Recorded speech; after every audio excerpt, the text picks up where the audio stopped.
everyone, and welcome back to East Coast Haunts. I'm MK. And I'm Sam.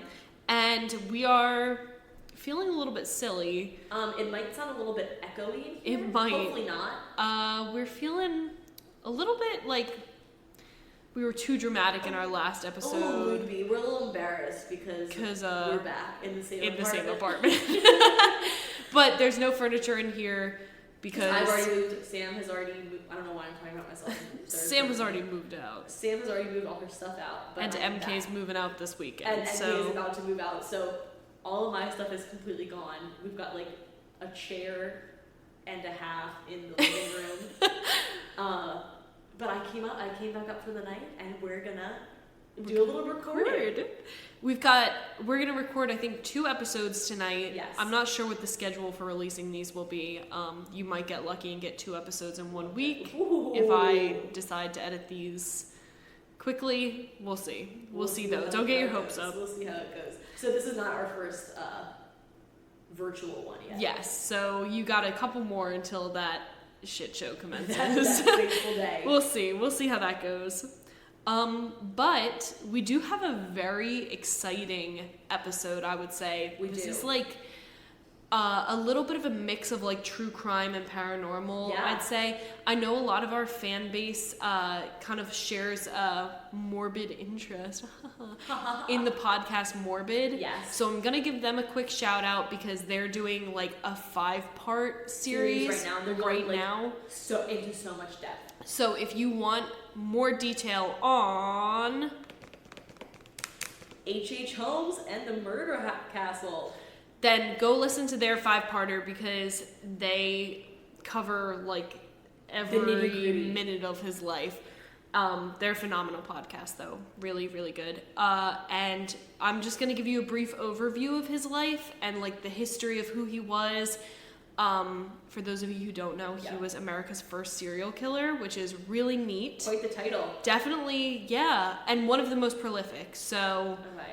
You know what does prolific even mean? Prolific is like well accomplished, Okay. which is like kind of... A misnomer. a horrible thing to like use in this context. I always hear the phrase prolific serial killer, and I never knew. They have a lot of bodies, and they were able to evade capture for a while. And also, just a quick fun fact. I don't know if you're going to say this, but, and they literally said this in the Morbid episode, but if you watch American Horror Story, the hotel itself is like, or from, I forget what season it is, but it's like American Horror Story Hotel. The hotel itself and like one of the main characters played by Evan Peters are both based on H.H. Holmes and like the Murder House. I didn't know that. Yeah, I still gotta watch American Horror Story. The hotel is also based on that hotel in California where that woman... Oh, the Winchester Mansion? Yes. No. It's a hotel in California, and there was that documentary on it last year. Was found yes, the hotel... Cecil. Yes, that's the one. So it's like a mixture of those two. Anyway, just a quick little fun fact. That's so fun. I know. All right. Do you want to... I can start with the history of...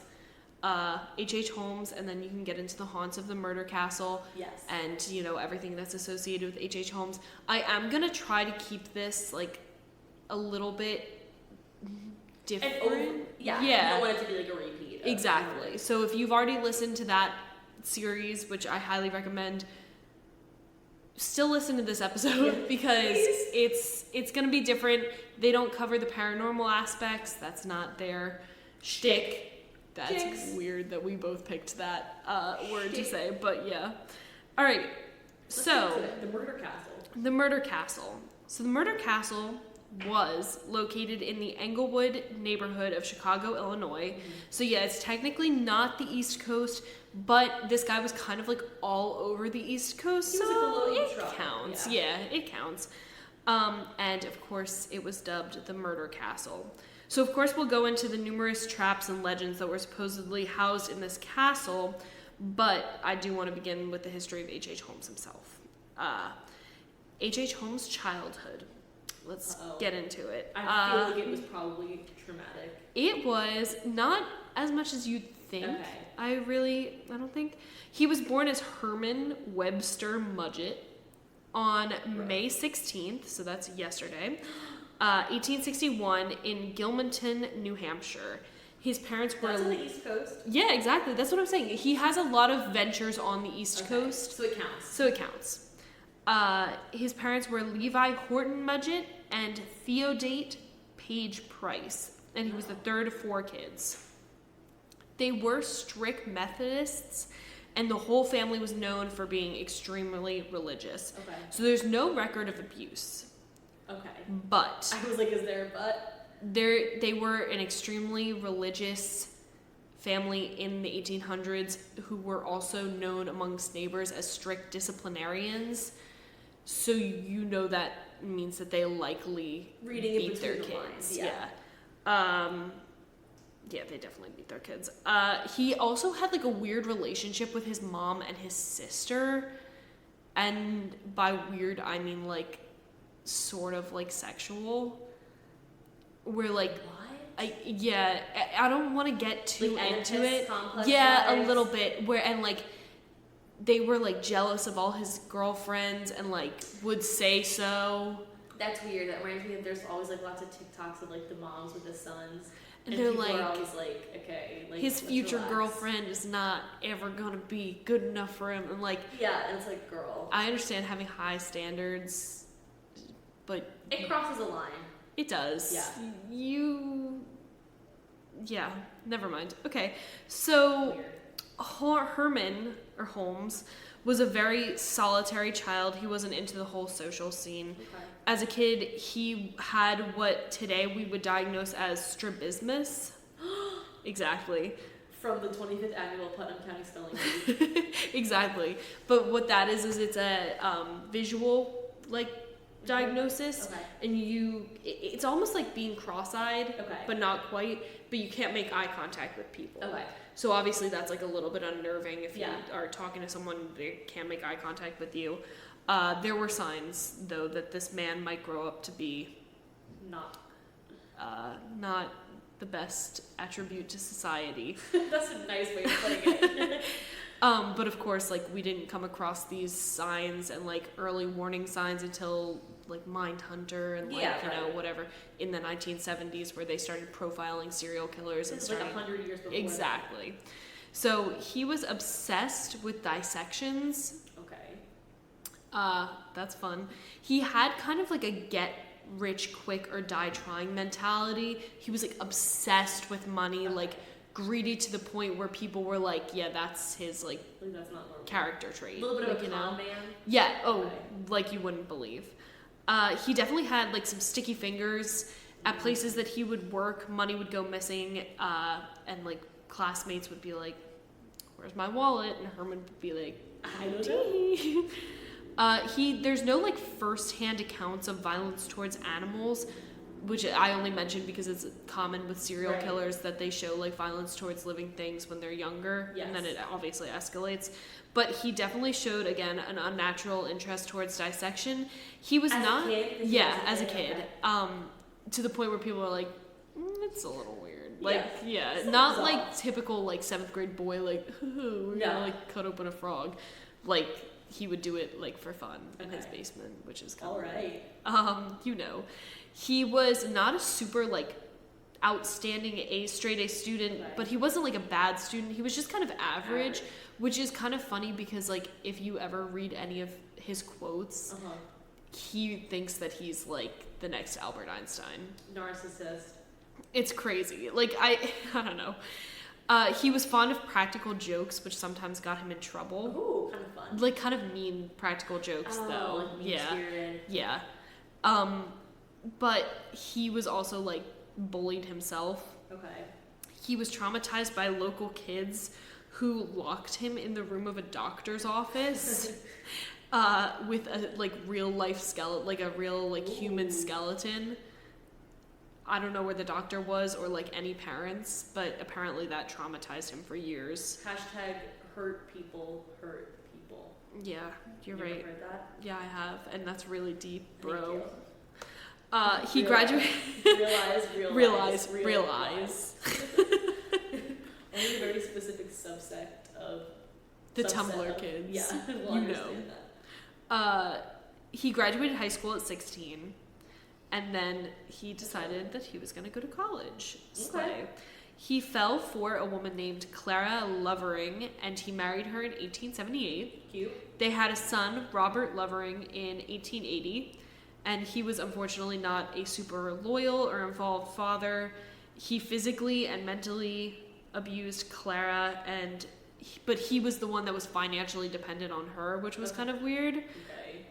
She eventually left him and moved up to New Hampshire. Good. Just like girlfriend, but they never officially divorced, which is going to come back. Were they even like together when like he died or something? Or, like they were 10 years Yeah, I'll tell you about it. So he enrolled at University of Vermont using her money.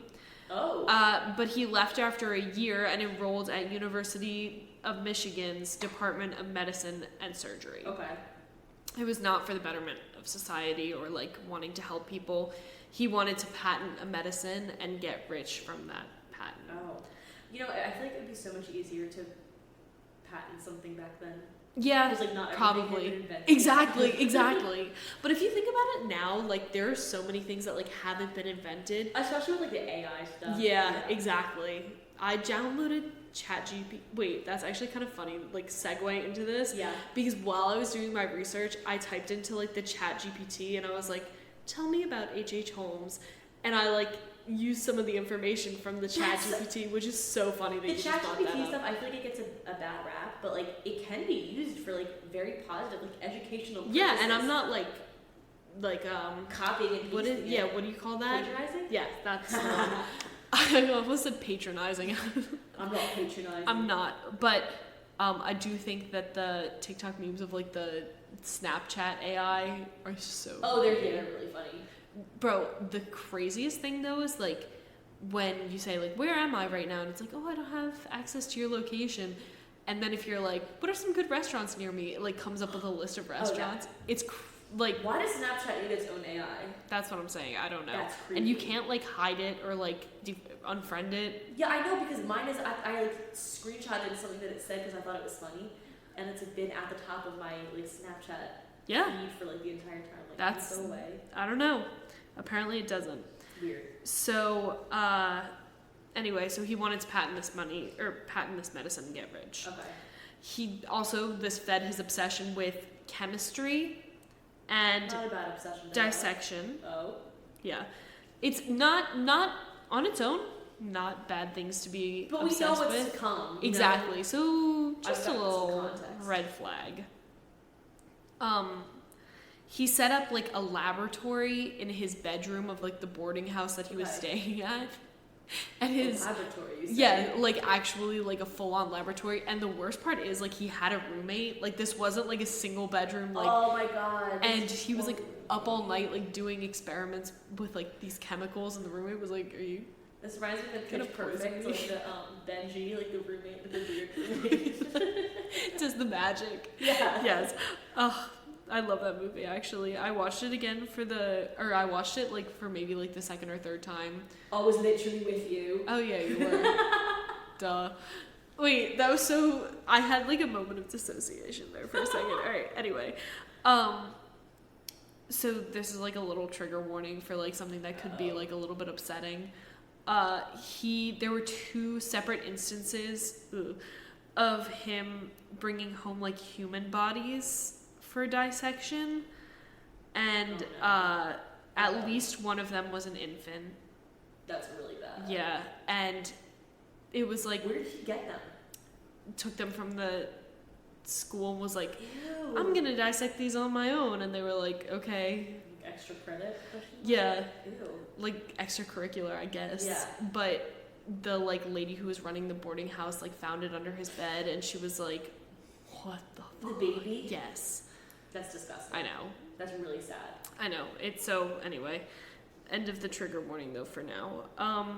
He was not a great student or very popular among other college students, and he had sniff out a weirdie. Yeah, and it's funny that you say sniff out because he had like apparently an odor to him, which earned him his college nickname, Smegma. I have literally nothing to say about that. Do you know what smegma is? I did look it up.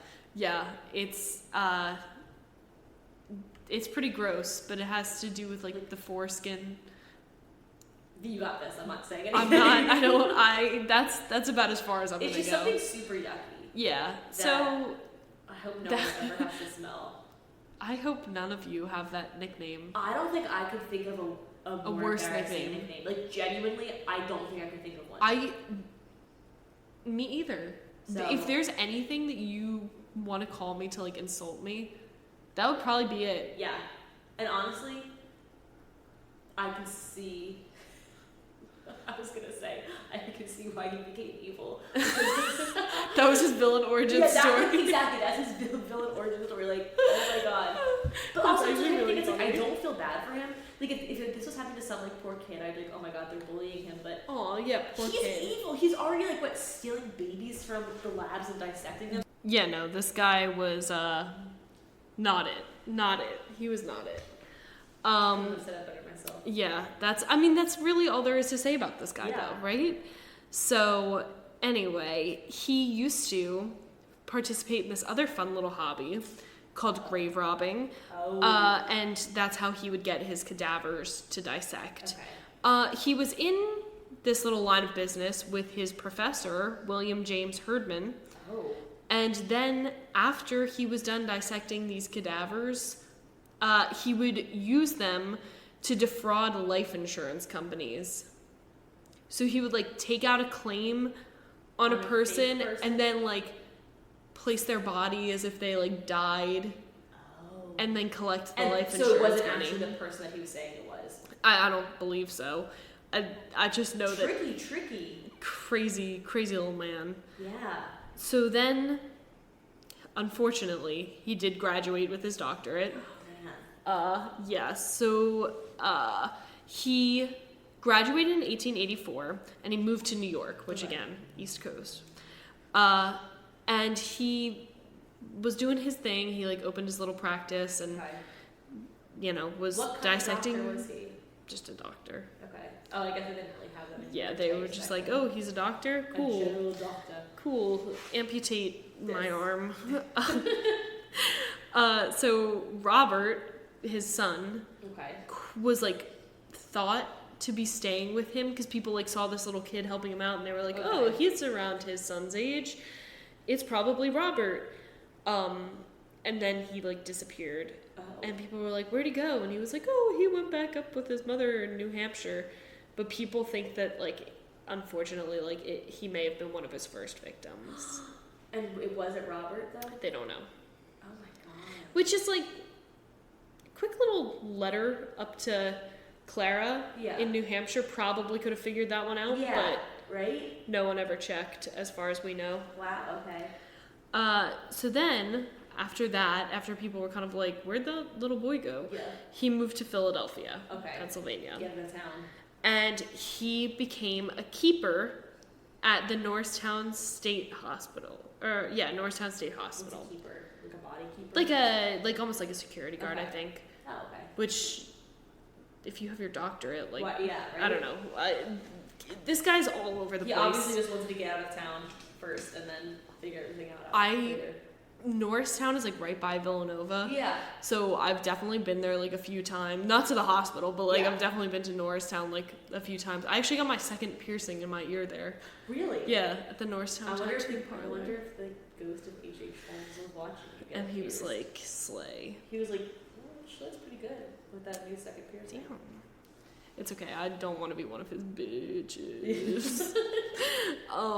So then he began to work at a drugstore in Philly. He left when a boy died after taking medicine that he got from the store, and people were like, why did you sell him that medicine? He was like, this is weird. Next question. Okay. So then he was like, I'm out of here. Moved to Chicago and changed his name to Henry Howard Holmes. H.H. And this guy's a fucking nerd. It's an homage to Sherlock Holmes. Like, it is. I never put that together. I know. Which I was kind of like, that's a shame because I really like Sherlock Holmes. Yeah, and I like that's embarrassing though. Yeah, a little bit. I mean, I would never like... Be like, let me change my own name. Yeah, exactly. Why was I just about to say that? Yeah, like that's cringe. My own name. I'm Ginny Weasley now. Yeah, it's just not. Also, I don't want to say what that voice was. Sorry, it was my impression of him. Okay. Oh, okay. So let's not forget, right? Okay. Yeah. He's still married to Clara. Okay. He tried filing for a divorce by claiming that she had cheated on him, but first of all, wasn't true. And second of all, she was never even informed that he had filed for divorce, so it didn't go through. But that didn't stop him from marrying a woman named Myrta Belknap in Minnesota. Okay. What he was doing in Minnesota, I'm not sure. Yeah, that's not the East Coast. But he has a daughter with her, and her name is Lucy. Chicago, fun times. H.H. Holmes moved there, like I said, in 1886. He lives in Wilmette, Illinois, and he works in Chicago, right? Okay. So he gets a job at a pharmacy near Jackson Park in Chicago. I don't know if you can tell, but this is Chicago, okay? Me and empath thinking it's Chicago. Okay. So he buys this plot of land right across the street, and he begins construction on a mixed-use house in 1887. So it has residences on the top and retail on the bottom. Okay. And this is what is going to become known as the Murder Castle. What a dramatic name. Exactly. Did he give it that name, or did the press? I think the press gave it that name. But it wouldn't surprise me if he was like, yeah. My Murder Castle. H.H. Holmes. My Murder Castle. Like, grow up. Loser. So then, big announcement. Okay, huge for the city of Chicago. 1893, the World's Fair is coming to Chicago. Okay, it's also known as the Columbian Exposition. I'm not sure why. Am I right in that? Didn't like Walt Disney go to the World's Fair and it like inspired Walt Disney World or something? I know that you could be right. Okay. I know that at some World Fair, like it's a small world and Disneyland was built to debut at the that's what it was. At the World's Fair, and then he kept it as a ride. You're right. So the Columbian Exposition, it's more than 40 different countries and over 27 million visitors. So this is like huge for Chicago tourism. It's huge for the economy. It's going to boost local businesses. I wonder why they don't still have that, or maybe they do. I don't. Not that I know of. That sounds fun. I know, right? Like you can it's like almost like an Epcot type of thing. Exactly. So 27 million visitors. What do these people have? Money. What do they need? What do they need? What do they need? A place to stay? Exactly. So, H.H. Holmes, the little gears in his brain start grinding together. And he's like, what if I made a third floor on top of this apartment building for World Fair visitors? So he begins construction on that in 1891. Okay. We'll come back to like what exactly made this a murder castle, but let's talk about some of his victims because the total count is believed it could be up to like 200. Oh my god! But I'm only gonna hit some of like the high points here. Okay. High points. That's like some of the like more well-known ones. Yeah. So early victims, he had a mistress named Julia Smythe, who was staying at the hotel with her daughter Pearl, and this was in 1891. He claimed that she died during a botched abortion that he performed himself, but had no expertise in and had no business doing that. Yeah.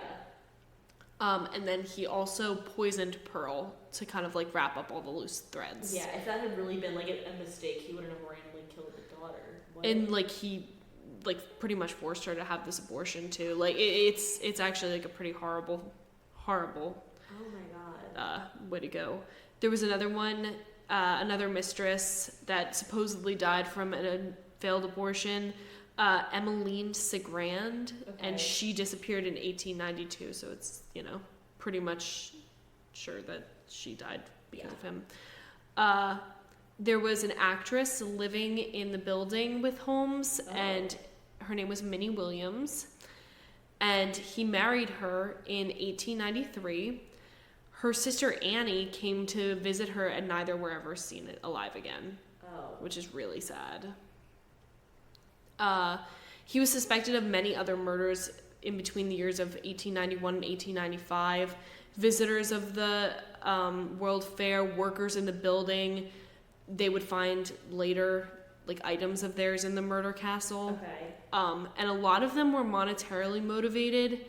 So like life insurance policies and selling bodies to local medical schools. But also like a lot of he was definitely like a true sadistic serial killer, and that he took pleasure. Yeah, because I don't think you get to 200 people being killed just for money. Yeah.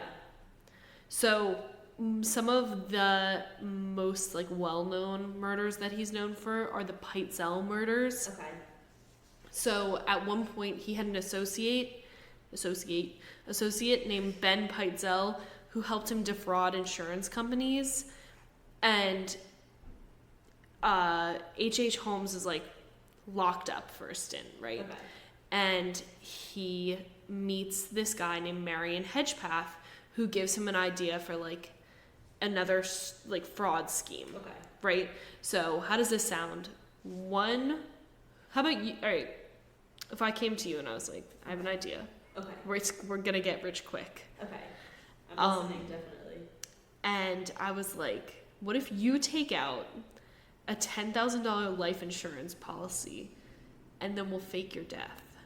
What would you say? I would say, are you H.H. Holmes or? No, you're me. Okay. I would be like, first of all, that is so. I would like, I have too much to lose. Like, it's so risky. But like, if I were like a scallywag or a scoundrel, I'd be like, okay, but why don't we fake your death and have it come out on you? Because I wouldn't trust that. That's lame. But unfortunately, H.H. Holmes like felt the same way when this was proposed by this Marion Hedgepath.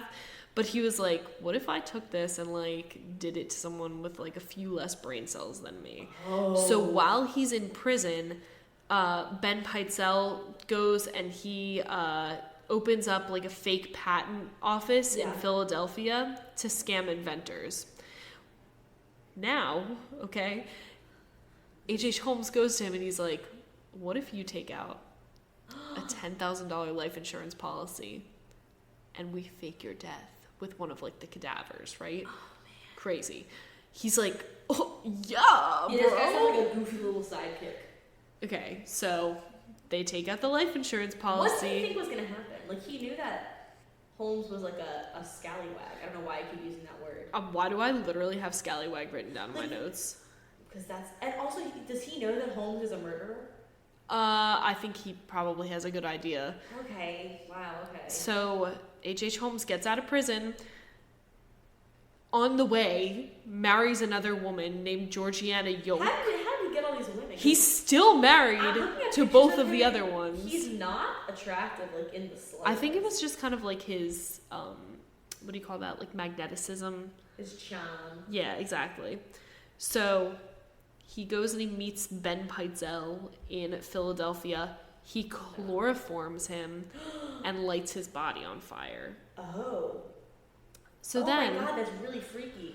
So being the kind and generous man, okay, that he is, he gives his widow some money. So Pitezel's wife, and he's like, oh, I made $10,000 off this scheme. Like, I have no idea what happened to your husband, but here's $500. $500. I mean, I shouldn't be surprised. And then for good measure, kills 3 out of his 5 kids. Because he's scared that they're gonna like tie up the loose end, like that they're gonna like put the pieces together and be like, oh my God, they murdered. Why? But did he kill the wife? Nope.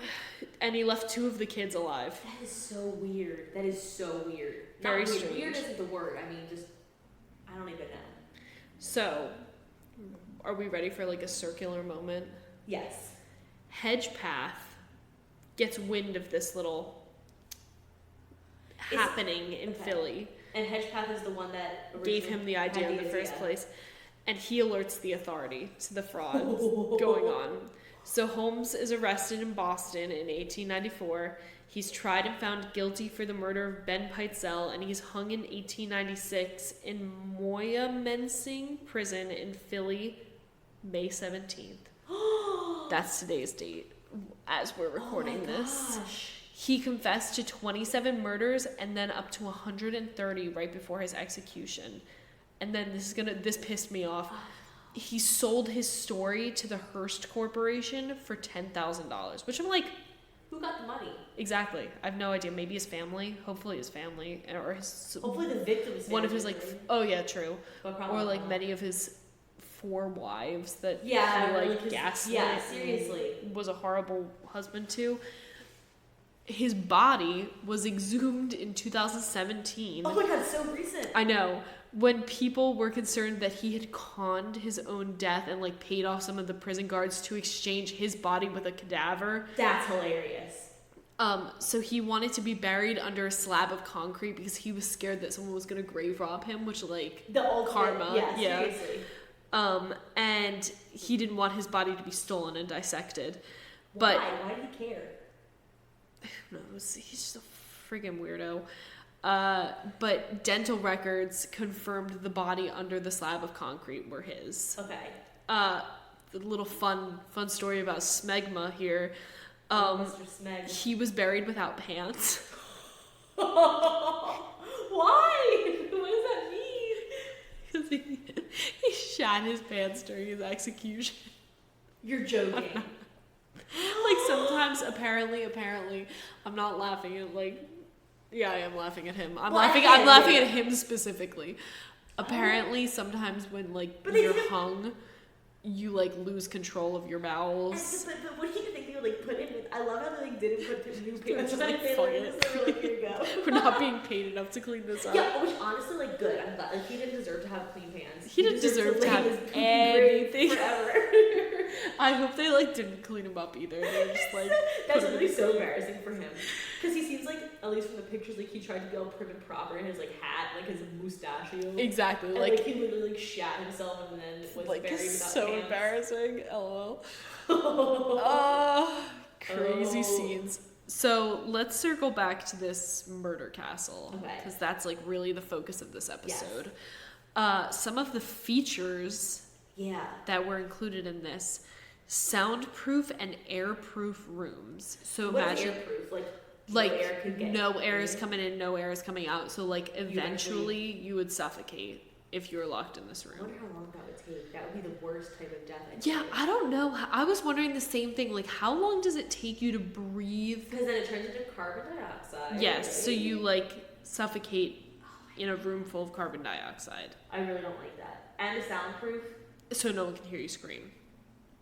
Okay. Secret passages and a maze of hallways so that he could move undetected, but it would disorient his victims. Okay. This man's had too much time with this. That's what I'm saying. He really thought he was and he designed it himself. Okay. Weirdo. We all have hobbies. There were paths and staircases that literally would lead to a dead end. There was nothing at the end of them. To trick people? Yeah, I guess again to disorient them. I have no idea. Trap doors with chutes down to the basement, so you'd be walking in your room and you'd step on the area rug and all of a sudden you were in the basement. Which was why did he do that? To kill them. Dude, he's so weird. Yeah, so don't tell me that it was just financially motivated, right? No, he definitely was having fun with it. It was this. a game to him, right? Yes, it was. And the basement was by far apparently the worst area of the thing, because he had the soundproof rooms down there. He had gas chambers down there with locks only from the outside, obviously, so that he could lock them in. How? That's how he designed it. The 1800s? Yeah. I think I have a skewed vision of the olden days. Me too. How do he have gas chambers built into his apartment complex? That just makes no sense. Well, I don't know. I just know that they existed in his little world. He had pits of acid and quicklime for dissolving of bodies. Okay. And he also had his own crematorium. Oh, were there police? Like, wouldn't you think that? I mean, I know that it was a different time, but like, don't things have to be like checked up on? Like constables. Like, well, my big question was like, how did he build this and like construction crews not get suspicious? Yeah. But he would like, it's like kind of funny. He went through like dozens of like different construction crews over his time building this, and like he would like scam all of them because he'd like say he wanted them to build like the gas chamber, right? So he'd bring them in and he'd have them like do the bare bones of the room, and he'd be like, oh my god, like you've done something wrong, you're fired, and I'm not paying you. Then he'd bring in the next construction crew and have them put like the nozzles in. They'd be like, oh my god, like this nozzle is faulty, like get out of here, you're fired, I'm not paying you. And he didn't pay for like anything. And no, they didn't realize. Shit. I know. He's such a jerk off.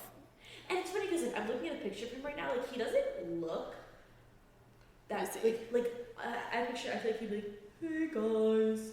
You know yeah, he does kind of look like, hey. But like he doesn't look like, if I saw him, like, he doesn't look like intimidating if I didn't know who he was.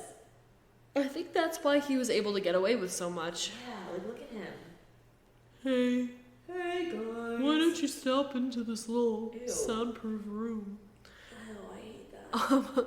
So, I know that it's kind of been like blown up over the years, and like I'm sure American Horror Story took the urban legends, right? Exactly. So it might not be as macabre as like what it actually has been made out to be. Yeah. And it's been like exaggerated over the years, but whatever the case, I'm not surprised that this place is haunted because oh my god, so many people met their end, unfortunately, in this murder castle. Yeah. And I just wanted to end my portion of the episode with a quote from Mr. Herman Mudgett himself. Mr. Smegma himself. He said, quote, I could not help the fact that I was a murderer, no more than the poet can help the inspiration to sing. End quote. Bro, he really thought he did something. That's what I'm saying. Like, really come on. He obviously tried to be a poet and failed, and he was like, he was a poet, but he didn't even know it. He's such a shit. I literally, you know how you have those like obviously there's no serial killers that I like, but you know you have like the ones that like piss you off. But it's just like others. The cockiness. It's like I know you think you're something special, but I promise you're like literally. You're literally not. But like, yeah, go off, King. Okay. So, yeah, like you said, it's no wonder that the Myrtle Castle. I'm gonna say Myrtle Castle so many times. It's no wonder that the murder castle is haunted, even though, like you said, it literally doesn't exist anymore. No. So at first you're gonna be like, okay, like what are we gonna talk about with the haunts? But just wait and hear me out. I'm excited. So the murder castle does not stand any longer. Probably for the best, I would say. Yeah. Although there's a part of me that would have loved to tour it. Yeah. You know? Well, apparently I did read that someone bought it after he was executed, and they were going to turn it into a museum.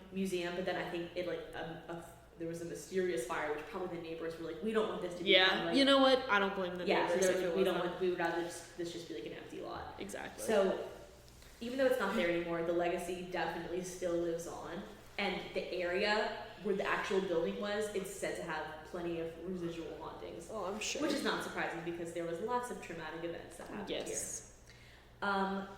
Despite literally, again, not existing, the murder castle was named the most haunted house in Illinois back in 2020. Yeah, I don't know. But maybe they didn't have any other good contenders. Illinois is not very haunted. You heard it here first. Yeah, right. Or maybe it was like of all time. Like that would make sense. Yeah. I guess if it's called the murder castle, like it's got to be up there. It doesn't get much more haunted than that.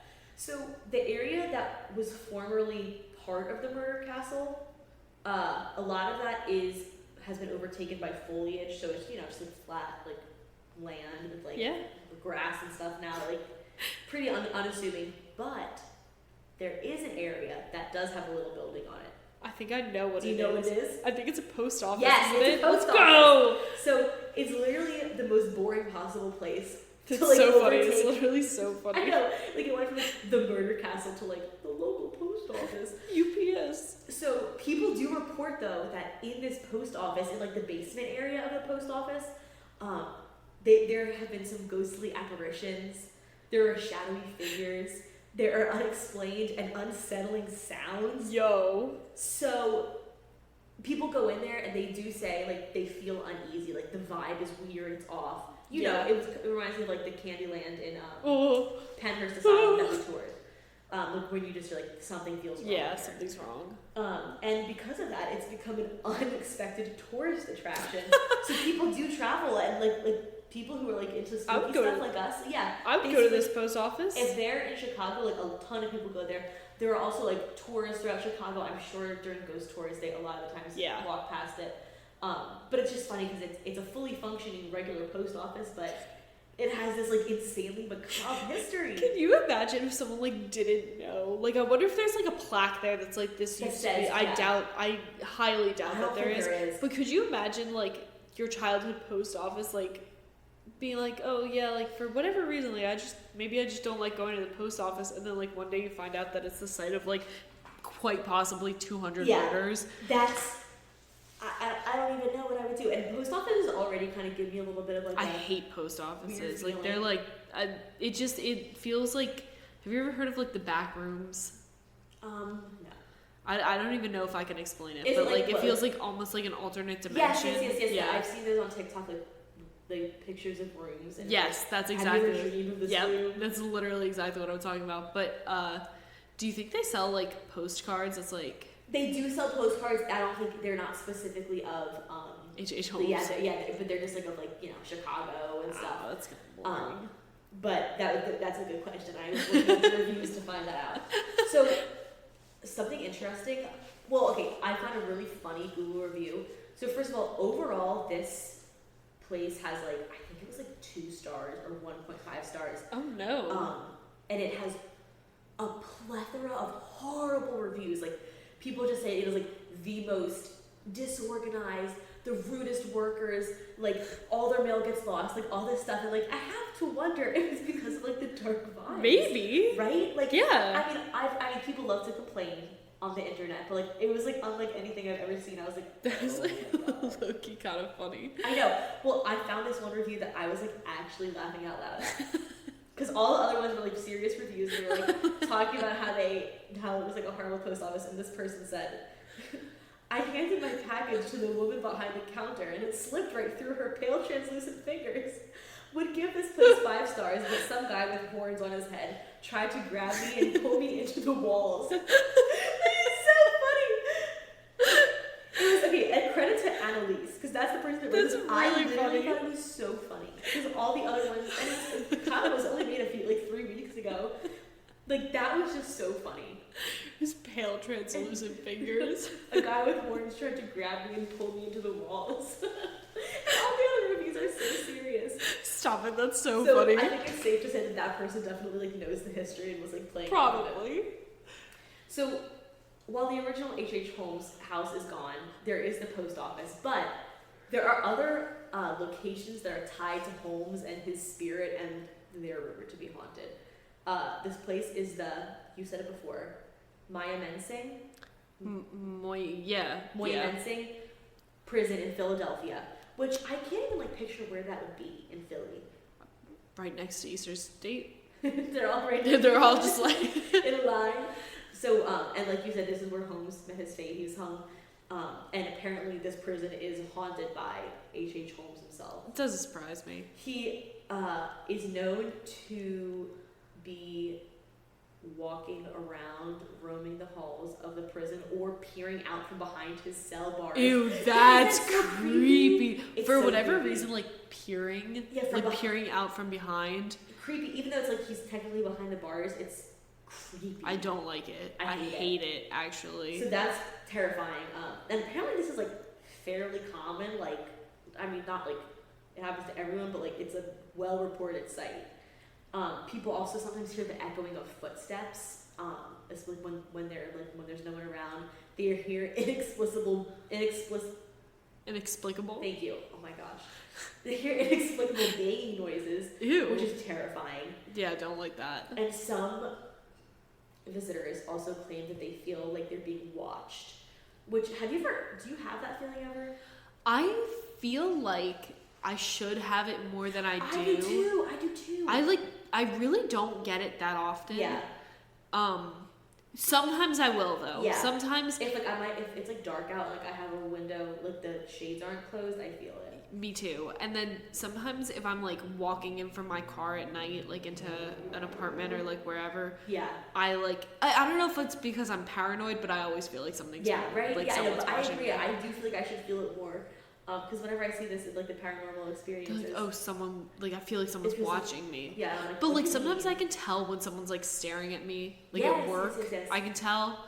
Like, you look back, exactly. And I'm like, can I help you? Can I help you? So, I know that's, like, not a ton of haunts, but since it physically doesn't exist anymore, that's kind of, like, what we got to work with. Yeah. But I have a fun fact for you. There is an upcoming Hulu series based on The Devil in the White City, which is like that famous H.H. Holmes book. Yeah. Keanu Reeves is going to be in it. He's not playing H.H. Holmes. He's playing one of the architects or something. Oh, interesting. And so I'm always wondering I've never read Devil in the White City. I kind of want to read it now. I'm wondering, is it like from the point of view of the architect or something? Or I don't know. I have no idea, but I'm very excited for that series. And one of the executive producers is Leonardo DiCaprio. Yo, you know, so right? I know. Stacked cast. Yeah. That's so exciting. I can't wait to watch that. It's cool, right? I'm very excited for that. You know I'll be watching it. Yeah. You know. So that's the story of the Murder Castle and H.H. Holmes. For a building that doesn't exist anymore. That's a lot of haunts. A lot of haunts. That's a lot of haunts. And I do have to say, so our next episode, which we're going to go record tonight, is that it's going to be very, like, paranormal heavy. Okay. So, and, like, a little bit less history. Yeah. So I feel like those balance out pretty well. And I don't even know what we're doing. It's going to surprise me. I surprised her with it. We'll see how it goes. I think it's going to be, I think you're really going to like it because I was reading it and I was like, what? Oh, I'm so excited. So, all right. Without further ado, let's go record. We'll catch you guys on the flippity flip. Stay cool out there. Thanks for listening. Bye.